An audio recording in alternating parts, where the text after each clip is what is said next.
D'abord, je m'appelle Ravelo, je m'appelle Sandraibe Alfred. Quand on parle de Ravelo, ça veut dire c'est vivant. Et puis, mon fils se fait amuser.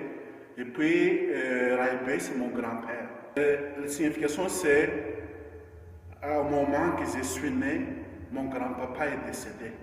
Alors, moi, je suis là comme remplace une vie originaire de Madagascar. Nous sommes 7 enfants. Je ne voulais pas être prêtre. Mais au fur et à mesure, quand on a eu des contacts avec les religieux, les prêtres de l'église, il y a quelque chose qui est créé dans ma tête. Et puis au début, il y avait un grand missionnaire dans la congrégation Monfortin, qui vient d'Italie. Lui est venu nous visiter dans notre village. Puis à ce moment-là, moi je me dis pourquoi ce missionnaire il est venu ici chez nous, mais pourtant dans son pays, il est bien à l'aise. Lui, il est venu ici apporter la bonne nouvelle, même il est parti en brousse, amener ses bagages. Alors ça me touchait beaucoup. C'est ça l'origine de ma vocation.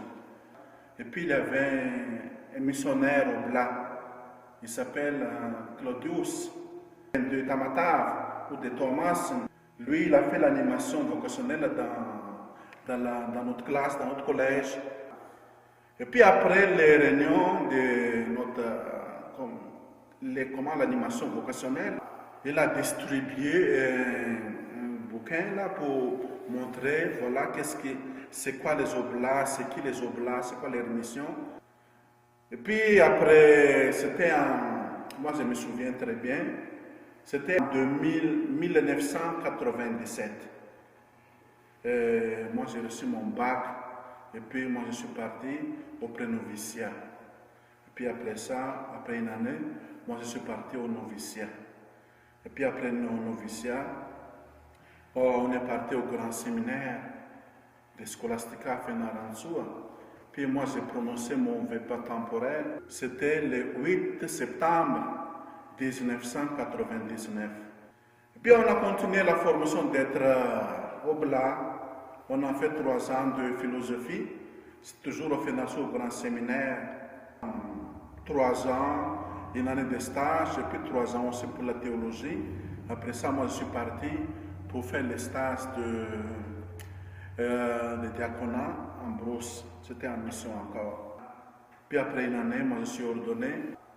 Et puis après mon ordination, moi je suis parti dans une mission comme vicaire. Et puis après 2 ans comme vicaire dans cet endroit, moi je suis parti dans une mission, ce qu'on appelle Marulambo. Et puis quand on fait la mission, quand on visite les villages, alors c'est toujours à pied. Souvent, s'il y a une possibilité, tu peux aller en moto, mais la majorité c'est toujours à pied. Moi je suis parti presque 1 mois en brousse de visiter village en village en village. C'est ça que moi je voulais. C'est ça que moi j'ai entendu au début de ma vocation. C'était pas évident, c'était pas facile, mais ça qui m'a poussé d'être oblat. C'est par un oblat ou par un missionnaire. C'est ça qu'au début. Mais au fur et à mesure, tu as beaucoup de contacts avec un oblat, ça fait du bien. Alors c'est pour ça que moi je suis devenu oblat. C'est quoi ma joie d'être oblat? Leur accueil, qui est vraiment frappant beaucoup. C'était une joie pour moi. Et puis, quand on parle de joie, il y a aussi les difficultés. Les difficultés que moi je viens de dire tantôt, c'est surtout d'aller à pied pendant 30 jours. Mais maintenant, surtout vous là, les jeunes, notre mission, surtout quand on parle des oblats de Marie Immaculée, notre fondateur, c'est Eugène de Mazenot. C'est un missionnaire. Il aime beaucoup les jeunes, il aime beaucoup la mission, il aime beaucoup Jésus-Christ. Alors, si vous voulez nous suivre, nous rejoindre, ce sera la meilleure chose parce que moi, jusqu'à maintenant, moi, je n'ai pas encore rien regretté de ma vocation, de mon appel, parce que Dieu m'appelle pour être missionnaire d'Oblat et Marie Immaculée. Jusqu'à maintenant, moi, je suis bien à l'aise avec ça, parce que ça me fait du bien, parce que surtout de vivre avec les confrères, de rencontrer les confrères, de se réunir ensemble, toujours ensemble.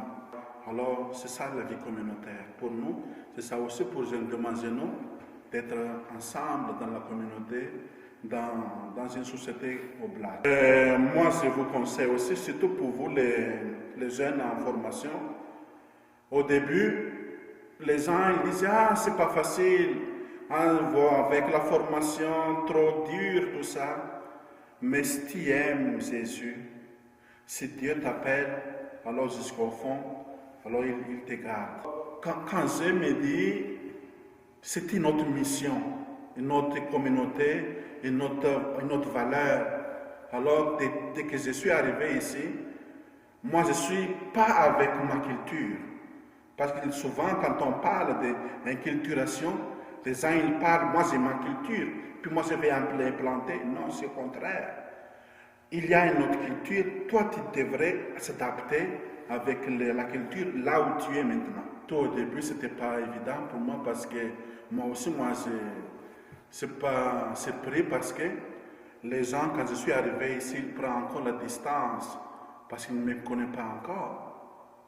Mais au fur et à mesure du temps, tu as une relation avec les autres, alors il y a une confiance qui s'est créée, puis à ce moment-là, il y a une bonne ambiance. Maintenant, moi je me trouve, le travail ça marche très bien parce que c'est une bonne relation, une bonne collaboration avec les autres. Moi je vous apprécie beaucoup.